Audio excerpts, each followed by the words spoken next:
The Supreme Court hands down judgment this morning in the case of the Queen on the application of Gourlay and the Parole Board.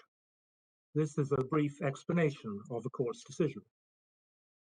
The appeal raises a question concerning the role of the Supreme Court in relation to the principles governing the award of costs in lower courts. Mr. Gourlay is a prisoner serving a life sentence. In 2014, the Parole Board decided not to direct his release on license and not to recommend his transfer to open prison conditions. Mr. Gourlay challenged those decisions by an application for judicial review. The Parole Board did not take part in the proceedings. The High Court decided that the Parole Board's decision not to recommend Mr. Gourlay for transfer to open conditions was unlawful and set it aside. Mr. Gourlay then applied for an order requiring the Parole Board to pay the costs he incurred in bringing his claim for judicial review. The High Court decided not to make such an order, following the practice described in an earlier decision of the Court of Appeal, the Queen on the application of Davis and Birmingham Deputy Coroner. That practice was that if a court or tribunal adopts a neutral stance in proceedings in which its decision is challenged, it will not be liable for the costs of the claim, unless there are exceptional circumstances. The Court of Appeal upheld the High Court's decision not to make an award of costs in Mr. Gourlay's favour. Mr. Gourlay has appealed to the Supreme Court. He argues that the approach described in the case of Davis is no longer correct, that it was wrongly treated by the Court of Appeal as a binding precedent, and that it does not apply to the Parole Board in any event. The Supreme Court unanimously dismisses the appeal for reasons set out in a judgment given by myself with which the other justices agree. Section 51 of the Senior Courts Act of 1981 provides that the High Court and the Court of Appeal have discretion as to the award of costs, subject to the rules of court.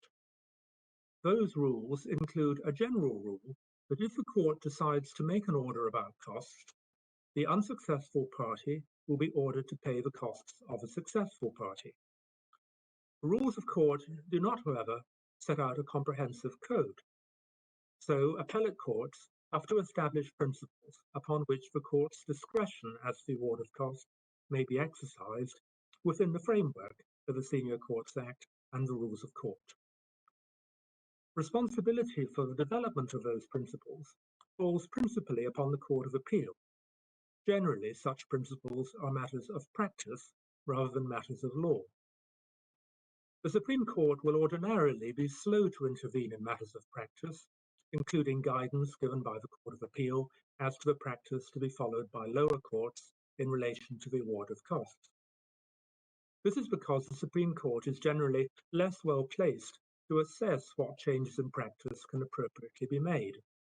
The Supreme Court can intervene where there has been an error of law, but bearing in mind the discretionary nature of decisions on costs and the rarity of their raising any question of law of general public importance, appeals solely on costs are not ordinarily appropriate. The counterpart of this restraint on the part of the Supreme Court is that the Court of Appeal must fulfill its primary responsibility for monitoring and controlling developments in practice. In order to fulfill that responsibility, decisions on matters of practice should not be treated as binding precedents. Otherwise, any departure from a previous decision could only be brought about by an appeal to the Supreme Court, and the Court of Appeal would be unable to respond flexibly to unusual situations and to reach a just result in each individual case. Instead, it's appropriate for decisions of the Court of Appeal on matters of practice to be open to review by the Court of Appeal itself. To avoid repeated arguments, potentially divergent decisions, and the attendant risk of inconsistency and incoherence, such decisions should be reviewed only when there is sufficient reason to do so, for example, where there has been a material change of circumstances. In the present case, the High Court took full account of the arguments made on behalf of Mr. Gourlay and reached a decision which reflected established practice. The question whether the Parole Board falls within the scope of a practice described in the case of Davis is itself a matter of practice. It is not determined abstractly or on the basis of definitions used for other purposes.